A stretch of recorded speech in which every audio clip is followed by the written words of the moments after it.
오늘 말씀의 제목을 한번 같이 읽어볼까요? 집에 있는 친구들도 한번 읽어주세요. 같이 읽어봅시다. 시작. 바울이 빌레몬에게 편지를 보냈어요. 네, 이제 바울 이야기가 끝나가요.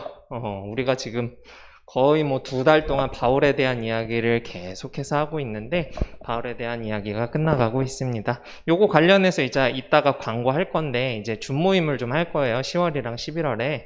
그때 지금까지 배웠던 것들 관련해서 약간 질문하는 시간도 좀 있을 것 같아요. 그래서 살짝 이제 그 이야기들도 좀 살짝 간단하게 조금씩 넘어가면서 짚어가면서 좀 이야기를 다시 한번 해주면서 우리 친구들이 바울에 대한 이야기를 좀 새겨보고 복습하는 시간, 요즘 공과가 없잖아요. 그래서 그런 시간도 좀 가져보려고 해서 줌 모임을 토요일에 하려고 하고 있습니다. 지난번에 했던 거 기억나죠? 들어왔던 친구들.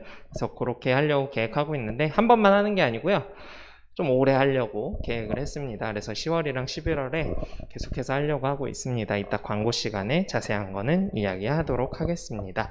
어쨌든 이제 바울에 대한 이야기가 끝나가는데 오늘도 바울이 누군가에게 이제 편지를 보낸 내용에 대해서 이야기를 좀 해보려고 합니다. 그래서 오늘 내용은 이제 빌레몬서라고 되어 있죠. 오늘 본문은 빌레몬서인데요. 이거는 이제 특정 교회나 특정 지방, 지역에 보낸 편지가 아니라 오늘 친구들이 오늘 말씀에서 나타나는 것처럼 빌레몬이라는 바울과 똑같이 복음 전하는 일을 하는 사람에게 보낸 편지예요. 특정 인물에게 보낸 거예요, 이거는. 그래서 바울은 다양한 편지들을 썼는데 사람에게도 보내고 교회에도 보내고 어느 지역에 보내기도 하고 이렇게 다양한 편지들을 써서 복음을 전했습니다. 본인이 이렇게 돌아다니는 건 한계가 있잖아요. 오늘날처럼 인터넷에 자기가 쓰고 싶은 글을 기재해서 올리고 이런 게 아니다 보니까 그런 식으로 편지를 쓰기도 하고 본인이 직접 가서 설교를 하기도 하고 다양한 방식으로 열심히 복음을 전했는데요. 이제 오늘은 빌레몬에 대한 이야기를 잠깐 해보도록 하겠습니다.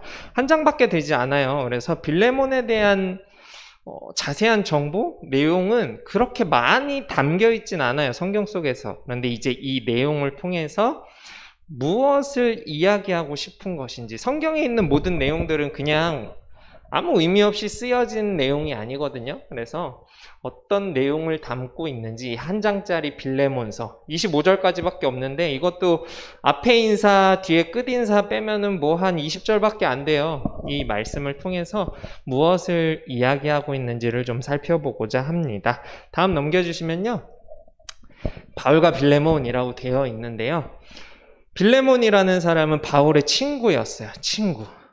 이거를 어디서 알 수 있냐라고 했을 때 1장 1절에서 알 수 있어요. 우리 친구들 성경책에 1장 1절에 보면은 목사님이 한번 읽어둘게요. 끝부분에 우리의 사랑을 받는 자요 동역자인 빌레몬에게 편지했다라고 되어 있죠. 빌레몬에게 편지를 했는데 동역자라고 하는 걸 보니까 같은 복음 전도하는 사람인 것 같아요. 그래서 목사님은 그냥 친구라고 표현을 했어요. 바울은 친구인 빌레몬에게 편지를 합니다. 근데 이 편지의 주된 내용은 이제 빌레몬이 데리고 있었던 노예. 당시에는 오늘날의 시대랑 좀 달라서 노예를 사고 팔고 하던 시대예요. 종이 있었던 거니까 일반 주인들에게는 종이 있어요. 그리고 그 종을 돈을 주고 사고 팔던 시대예요. 그러다 보니까 빌레몬이라는 친구에게도 노예, 종이 있었어요. 그 종의 이름이 오늘 말씀에 나타나는 것처럼 오네시모라는 사람입니다. 그런데 바울은 이 오네시모랑 가까웠나 봐요. 빌레몬처럼 오네시모랑도 가까웠는지 이제 오네시모가 예수님을 믿고 예수님을 자신의 구원자로 영접을 하게 되니까, 예수님을 믿게 되니까 이제 이 오네시모를 조금 자유롭게 해주기를 원했던 것 같아요. 그래서 그러한 마음으로 이제 빌레몬한테 오네시모가 직접 말할 수는 없잖아요. 노예인 신분의 사람이 주인에게 직접 나 자유 주세요 라고 말하는 것보다는 옆에 있는 이제 빌레몬의 친구인 바울이 말하는 게 아무래도 더 낫겠죠. 친구들 생각을 해봐요. 친구가 이야기하는 게 나을까? 종이 직접 이야기하는 게 나을까? 아무래도 친구가 이야기해 주는 게 낫겠죠?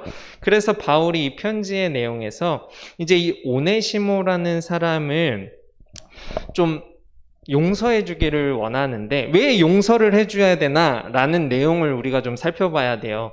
문제가 조금 있어요. 이 오네시모라는 사람의 문제가 있는데, 무슨 문제냐면 빌레몬에게서 도망쳤어요.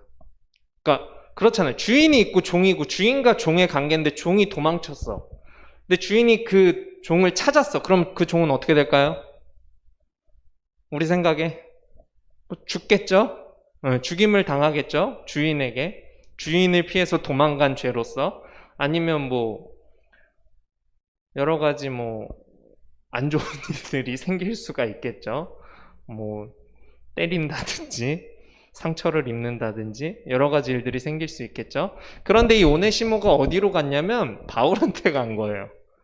바울한테. 그래서 바울이 그것을 상황들을 다 알고 빌레몬한테, 나한테 지금 오네시모, 너의 그 노예였던 오네시모가 나한테 있는데 이 종에 대해서 너가 용서를 해줬으면 좋겠다. 주인 입장에서 솔직히 말하면 화나겠죠.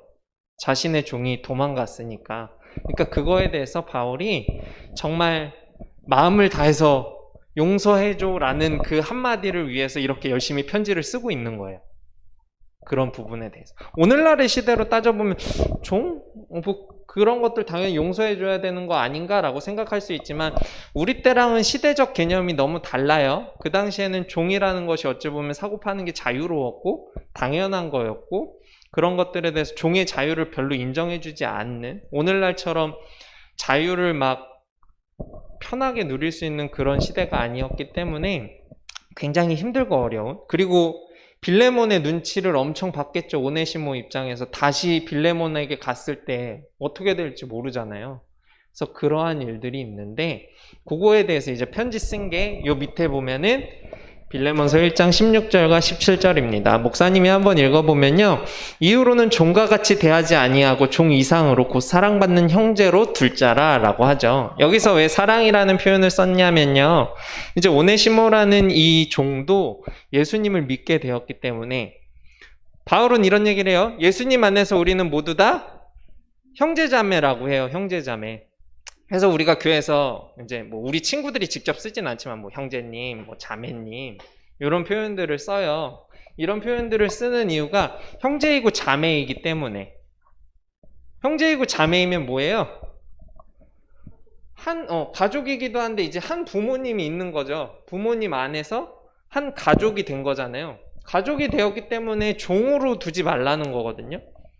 이 사람이 예수 영접했으니까, 예수님을 믿는다고 고백했으니까 이제는 남남이 아니라는 거예요.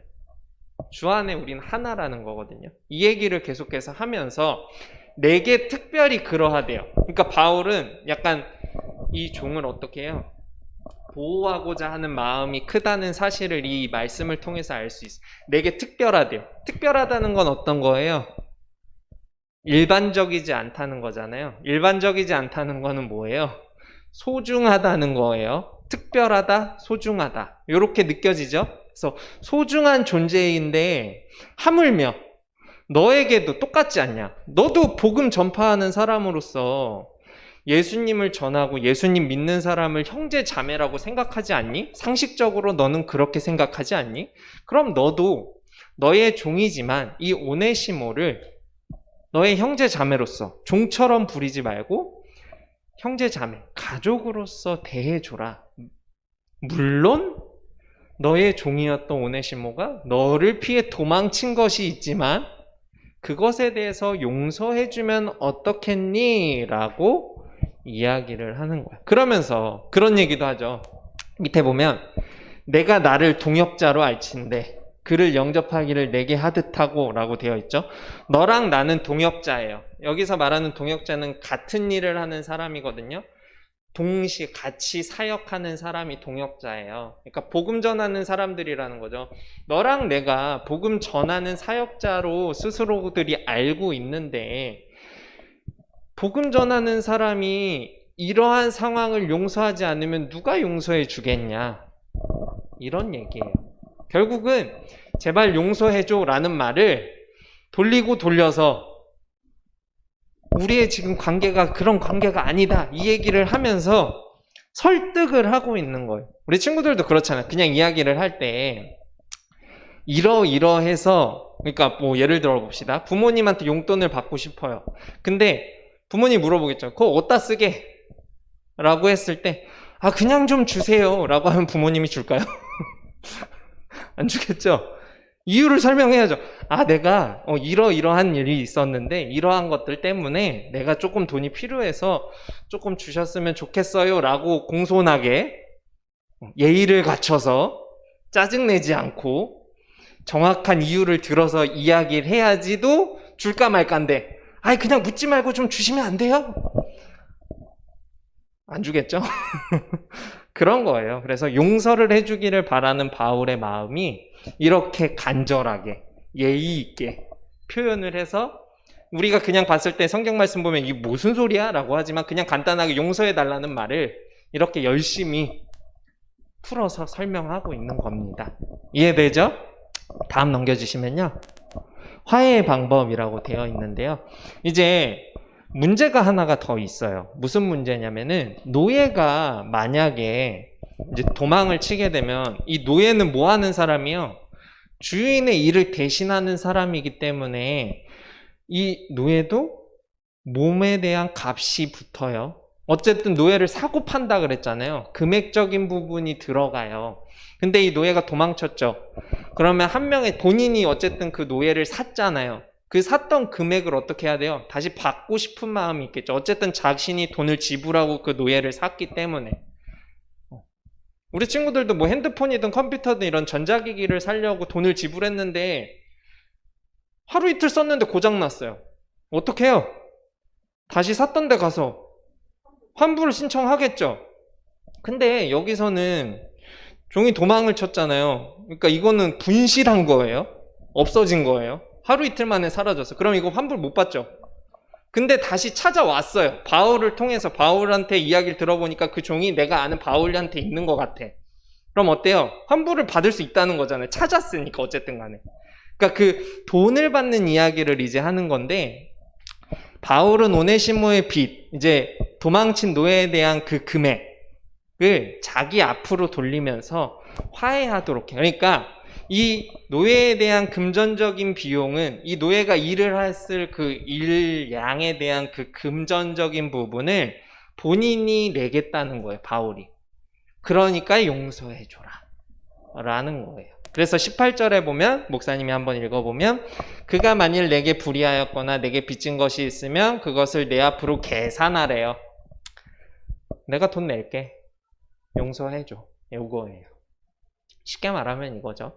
그래서 밑에 보면 이것은 마치 하나님과 인간을 화목하게 가운데서 도우신 예수님의 모습과 비슷하다라고 되어 있는데 이게 무슨 말이냐면 목사님이 길동교회 와서 매번 진짜 열심히 이야기하는 말 중에 하나가 성경 66권은 다 예수 그리스도를 기준점으로 쏘고 있다고 했어요. 화살을 쏘고 있다고 했어요. 어디 말씀을 다 봐도 다 예수님에 대한 이야기라고 창세기를 봐도 출애굽기를 봐도 뭐 구약에 있는 모든 말씀들을 봐도 신약에 있는 모든 말씀들을 봐도 다 예수님을 가리키고 있다고 했는데 오늘 이 말씀도 결국은 예수님을 바라보고 있다는 거거든요. 그러니까 내가 너에게 진 빚은 아니지만 그 빚을 내가 이 사람을 너무 사랑하기 때문에 대신 내주겠다는 거예요. 이게 이제 인간적인 관점에서 이야기라면 이제 더 크게 창조세계의 관점으로 넘어가 보면 하나님께서 사람들을 사랑하셔서 이 땅에 죄가 너무 많은데 이거를 해결할 수 있는 방법이 없어요. 구약 때 어떻게 했어요? 제사 드렸죠. 가축들 잡아다가 뭐 비둘기 잡아다가 양 잡아다가 소 잡아다가 제사를 열심히 드렸죠. 근데 이걸로는 커버가 안 돼요. 왜냐? 온전하지 않은 것이기 때문에. 그러니까 하나님께서 예수님을 이 땅에 보내심으로 인해서 그 완벽한 죄에 대한 없애줌, 죄사함을 실현하신 거예요. 2000년 전에. 그것이 이제 이 모습과 비슷하다는 거죠. 우리는 그러니까 결국은 이 노예처럼 죄로 인해서 빚진 자들이에요. 우리는 빚진 자, 저는 빚진 게 없는데요? 라고 생각할 수 있지만 사람은 누구나 죄로 인해 빚진 자들인데 그 죄가 씻김받게 된 것이 누군가의 희생. 우리에겐 누구예요? 예수님의 희생이 있었기 때문에 가능했다는 거고 이 말씀에서는 누구의 희생? 바울이 그 종에 대한 죄에 대한 용서에 대한 비용을 본인이 직접 내는 걸로써 예수님에 대한 내용과 똑같죠? 그러니까 성경에서 말하는 모든 것들이 예수님을 향하고 있다는 게 이런 거예요. 인간의 관점에서의 이야기가 성경을 통해서 풀어지는데 이걸 통해서 결국은 예수님의 그 희생 십자가 사건, 부활 사건, 하나님과 예수님과 성령님께서 계속해서 시대를 관통하면서 우리가 함께 계셨다. 계셨고, 계시고, 계실 것이고, 과거와 현재와 미래에 대한 이야기를 계속해서 하는 거예요. 뭐 초등부 친구들 정도 되면 이제 영어에서 과거형, 현재형, 미래형 이런 거 뭐 하고 싶지 않아도 하게 되잖아요. 그래서 목사님이 자주 이야기하는 것 중에 하나가 또 이런 거죠. 하나님은 과거에도 계셨고, 현재도 계시고, 미래에도 계실 것이고, 예수님도 과거에도 계시고, 현재에도 계시고, 미래에도 계실 것이고, 성령님도 과거에도 계시고, 현재에도 계시고, 미래에도 계실 것이다. 라는 거. 우리 친구들은 과거에도 있었고, 현재에도 지금 살아가고 있고, 미래에도 예수님 믿고 천국에 가서 살겠죠? 그런 믿음이 있나요? 과거와 현재와 미래를 우리는 그 삼위일체 하나님과 같이 살아간다는 사실을 잊지 말았으면 좋겠어요. 다음 넘겨주시면요. 예수님의 방법이라고 했는데 목사님이 이야기한 내용이에요. 그래서 예수님은 우리가 죄 때문에 받아야 하는 벌을 대신 본인의 목숨으로 빚을 갚아주신 거죠. 그래서 우리는 뭐의 빚진 자예요? 사랑의 빚진 자. 무슨 사랑? 예수님의 사랑, 하나님의 사랑의 빚진 자들. 빚진 자는 뭐 해야 될까요? 갚을 수 없어도 어쨌든 갚으려고 노력은 해야 되겠고 갚을 수 있으면 갚아야겠죠? 그래서 그걸 어떻게 갚을까요? 바울이 하는 행동? 나도 똑같이 내가 되는 능력 안에서 열심히 복음 전하거나 뭐 본인이 할 수 있는 일들을 통해서 세상에서 이로운 일들을 많이 하는 거, 뭐 자신의 직업을 통해서 자신의 뭐 돈이 많으면 부를 통해서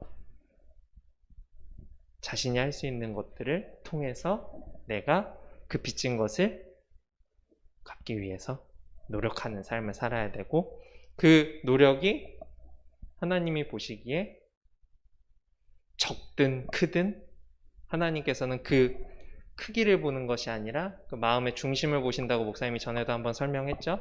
그런 것들이 잊지 말라는 거예요. 그래서 마지막에 보면 히브리서 2장 11절에 보면은 우리를 다 형제 자매라 부르시기를 부끄러워하지 아니하신다. 우리도 그런 거 있잖아요, 친구들. 가족인데 친척인데 부끄러운 사람이 있어요, 혹시? 이 사람 나 가족이라기 좀 부끄러워. 뭐 친척이라기 부끄러워. 이런 사람 있나요? 혹은 친구 중에 친구라기 좀 부끄러운 친구들 있나요? 생각나는 친구가 있나 본데 끄덕이지 않는 거 보니까 이준이가 계속 없다고 이렇게 고개를 도리도리 하다가 친구 얘기하니까 그런 표정이 없어져서 그런 친구가 있나 봐요. 어쨌든 부끄러운 사람들이 주변에 있을 수 있어요. 근데 그런 것들을 하물며 하나님께서는 어떠시겠어요? 완전하신 하나님께서, 완벽하신 하나님께서, 창조주 하나님께서 사람들을 보셨을 때 진짜 하나같이 다 부족할 거란 말이죠. 목사님이 하는 이야기 중에 하나, 우리 몇 점? 빵점. 왜 계속 빵점이라고 얘기해요? 하나님이 보시기에 만족하는 100점짜리 사람은 아마 없을 거예요. 누구나 부족해요. 누구나 죄에 빠져요. 성경에 있는 위대한 위인들도 똑같이 죄에 빠졌었어요. 죄에 안 빠지고 살아간 사람이 없어요. 그런 것들을 봤을 때 인간은 연약하고 부족하지만 하나님께서는 그럼에도 불구하고 하나님 안에서 우리를 가족이라고 해주신다고. 그게 그냥 사랑이에요. 찐사랑. 그냥 사랑하시는 거예요. 그러니까 우리는 그 사랑을 기억하고 품고 다른 사람에게 전하기 위해서 살아가는 거고 그 전하는 방식이 바울과 같이 복음을 전하는 거. 목사님처럼 복음을 전할 수도 있지만 그냥 간접적으로 삶을 통해서 아, 저 사람 진짜 예수님 믿는 사람이구나 라는 모습이 내가 말하지 않아도 드러난다면 그것이 정말 하나님께서 기뻐하시는 삶, 예수님께서 이 땅에서 하셨던 그 일들에 대한 좋은 선한 영향력으로서 남게 되는 것이다 라는 사실을 우리 친구들이 잊지 말았으면 좋겠습니다. 다음 넘겨주시겠어요? 그래서 우리는 주 안에 하나라는 거예요. 모두가 다 평등해요. 예수님 앞에서. 가족이잖아요. 물론 부모님이 좀 높으신 분이고 할아버지 할머니는 더 높이 계신 분이고 약간 그렇긴 하지만 그게 중요한 게 아니라 예수님 앞에서 모두가 다 똑같은 사람이라는 거예요. 첫 번째, 유대인 지도자였던 바울. 당시의 엘리트. 말싸움하면 다 이기는 바울. 지혜가 너무나도 많았던 그 바울. 주인에게서 도망쳤던 오네시모라는 종. 세 번째 누구예요? 이방인 노예의 부자인 주인인 부자 빌레몬. 돈 많았던 빌레몬. 다 똑같다는 거예요. 어디 안에서? 예수님 안에서. 옆에 있는 친구 한번 봐봐요. 다 똑같아요. 다르게 생겼다고 생각할 수는 있지만 주 안에서 우리는 그냥 다 똑같아요. 그냥 다 똑같은 사랑하시는 하나님의 자녀들이라는 겁니다. 다음 넘겨주시면요. 복음으로 하나 되어 라고 되어 있는데 유대인이든 이방인이든 종이든 뭐 누구든지 오늘날의 다양한 사람들 뭐 전혀 다른 배경을 가지고 돈이 많고 적고 친구가 많고 적고 공부를 잘하고 못하고 섬에 살건 도시에 살건 언니 누나 오빠 동생이 있건 없건 형제자매가 있건 없건 외동이건 부모님이 두 분 다 살아 계시건 안 살아 계시건 그런 것들 상관없이 예수님 안에서 우리는 하나라는 사실입니다. 하나님의 사랑은 모든 걸 용서하세요. 예수님을 통해서 우리는 그 사실을 알고 있고 그 사실을 아는 우리는 용서할 줄 알아야겠죠. 이 세상의 삶 속에서 어려워요. 근데 용서하는 거. 친구가 나 화나게 하면 진짜 용서하기 어려워요. 부모님이 나 화나게 하면 물론 뭐 내가 용서하고 못하고 뭐 그런 문제가 아니긴 하지만 분노가 있겠죠. 화가 나는 게 많겠죠. 어려워요. 하지만 우리가 그런 것들 용서하고 사랑으로서 덮을 줄 아는 대인배가 되어야 한다는 겁니다. 대인배가 뭔지 알죠? 마음 좁은 쫌생이 말고 마음이 넓은 대인배. 무엇이든지 품어줄 수 있는 그런 사람이 되어야 한다는 거예요. 마지막 볼까요? 다음 넘겨주시면요. 결론입니다. 예수님 안에서 가족된 우리는 서로 사랑하고 용서하며 살아가야 된다는 거예요. 이 사실을 잊지 말아야 하고요. 가장 중요한 말씀이 이건 것 같아서 목사님이 말씀 찾다가 이 말씀을 한번 가져와 봤어요. 요한일서 4장 7절 8절 말씀인데요. 사랑 파티예요. 사랑 파티. 한번 같이 읽어보도록 할게요. 읽어봅시다. 시작. 사랑하는 자들아 우리가 서로 사랑하자. 사랑은 하나님께 속한 것이니 사랑하는 자마다 하나님으로부터 나서 하나님을 알고 사랑하지 아니하는 자는 하나님을 알지 못하니 이는 하나님을 사랑이심이라. 교회의 핵심은 이거예요. 하나님은 사랑이시라. 사랑 때문에 지금까지 이러한 역사가 이어져 왔습니다. 하나님의 사랑이 없었으면 그냥 다 아무것도 없이 그냥 이렇게 살았을 거예요. 교회의 존재의 이유도 없었을 거고 우리가 이렇게 예배 드리는 것도 없었겠죠. 그래서 성경은 한마디로 하나님은 사랑이시라. 그 사랑을 주변 사람들에게, 친구들에게, 가족들에게, 친척들에게 전할 수 있는 우리 길동교회 초등부 친구들과 선생님들과 목사님이 되기를 간절히 바랍니다. 기도할게요. 사랑의 하나님 감사합니다. 오늘 말씀을 통해서 우리가 무엇이 사랑인지를 살펴보게 됩니다. 사랑 안에서 빚진 자 된 우리가 세상을 사랑하게 하시고 주변 사람들을 사랑하게 해주시고 우리 가족을 사랑하게 하시고 힘들고 어려운 사람들을 사랑하게 하시고 사랑 안에서 한 가족으로서 살아갈 수 있게 해주세요. 언제 어디서나 용서하는 사람이 되게 하시고 대인배가 되게 하시고 하나님께서 주시는 사랑 안에서 기쁨을 누리며 바울처럼 사랑으로 빚진 자로 살아가는 우리 길동교회 초동부 친구들, 선생님들 제가 될 수 있도록 도와주세요. 헌금 드린 친구들의 손길도 기억하여 주시고 그 헌금이 하나님께서 원하시는 곳에 아름답게 사용되어지게 해주시고 그 친구들의 가정 가운데도 복의 복을 더해 주세요. 감사드리며 예수님의 이름으로 기도합니다. 아멘.